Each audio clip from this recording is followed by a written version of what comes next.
Roughed everybody else and my whole entourage up. Suge took me out on the balcony, started talking to me personally. He had me look over the edge, show me how high I was up there. Were you scared? I needed to wear a diaper on that day. Welcome back to Rocktone. Today's topic seems more like a Hollywood script than real life. Suge Knight, the infamous founder of Death Row Records, received his initial investment into Death Row by strong-arming a certain Robert Van Winkle, also known as Vanilla Ice. In the early mid-1990s, Van Winkle was living any 20-something's dream. He had a Billboard #1 hit single, the nation's top album, successful tours traversing the globe, not to mention the occasional acting gig as well.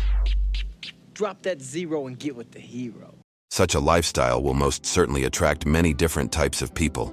Most are just your typical hanger-ons, whom just want to enjoy the fringe benefits of fame and fortune occasionally. But extreme levels of fame and celebrity, such as Ice achieved in the 1990s, will also bring along those with darker intentions. Enter Suge Knight. In the early 1990s, Suge was at the helm of a fledgling Death Row Records.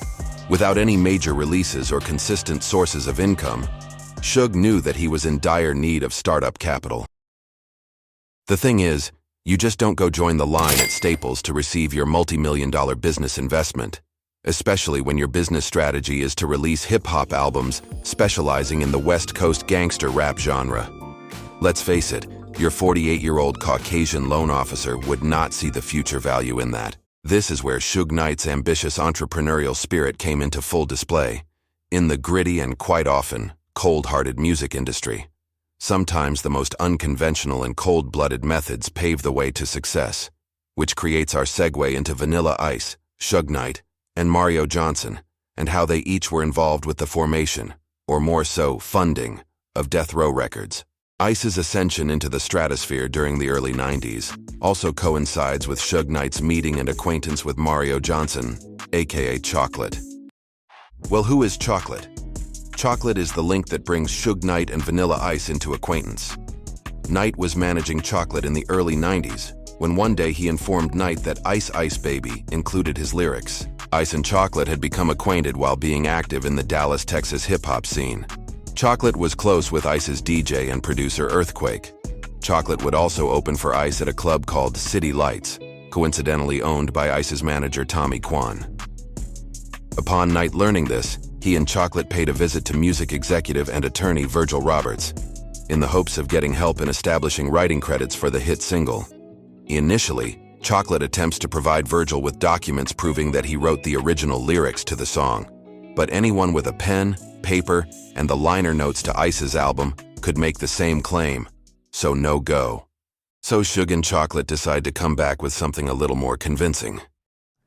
They had released an independent record in Texas with Vanilla Ice, and on the record they'd given Chocolate credit for the song. So I said, okay, this looks like pretty good evidence that you did write these songs. So I gave Chocolate a $400,000 advance to do a co-publishing deal with him.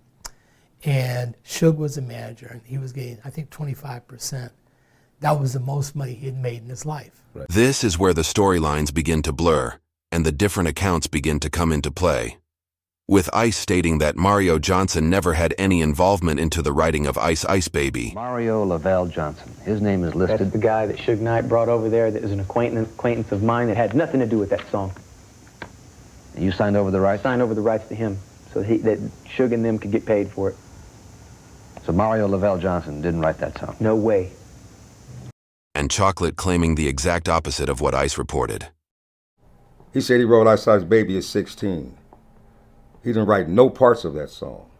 Regardless of whom or what you believe, Suge had already received $100,000 from this, and he was in preparation to claim the rest very, very soon. This story culminates with Ice arriving back to his Bel Air hotel, only to find Knight, Mario Johnson, and a few of Knight's acquaintances, including current NFL football players, awaiting his return. I'm with my DJ, Earthquake, and 2 bodyguards. I walk in the room, pull the key out, and I look in there and Suge's already in the room with about 5 other guys. And I'm like, whoa. And he goes, hey, don't be alarmed, come on in. Suge just says, you know, Rob, me and you, let's go to the balcony and talk. And he brings a stack of papers, about 300 papers. So I signed the pieces of paper there, and it allowed him to have a few points on the record to the extreme, which turned out to be worth millions of dollars. I didn't know. I'm young. I'm 19. In each of Ice's timeline of events, when asked to describe this night, he always maintains that Suge Knight was friendly with him and never hurt him, and certainly never held him over the balcony to sign under duress. He has also seemed to become more understanding of Knight's reasoning for strong-arming the album credits as well, as he was more so hostile to Knight during the first media interview he filmed at the very start of this video, compared to now, for example. And then I saw the Chronic record pop up and Tupac and all this, and I knew the funding came from my record. So I'm happy to invest in that. In retrospect, I think Knight chose to embellish the tough guy recounts to help boost his own credibility and bad boy image, not that he necessarily needed it. And in watching many of Ice's interviews, I've found that he will exaggerate certain aspects of stories that may have happened, but not quite to the extreme extents of how he's recounting it. I suggest watching Virgil Roberts' interview on Vlad TV, which I will link below. He shares many insights that I would have otherwise never known. Thanks for watching. We hope you enjoyed this deep dive into this infamous story of musical past. Subscribe and click that bell notification for future deep dives just like this. Or check out our website, therocktone.com, to find other unhinged stories, up-to-date news, our merch store, and much more.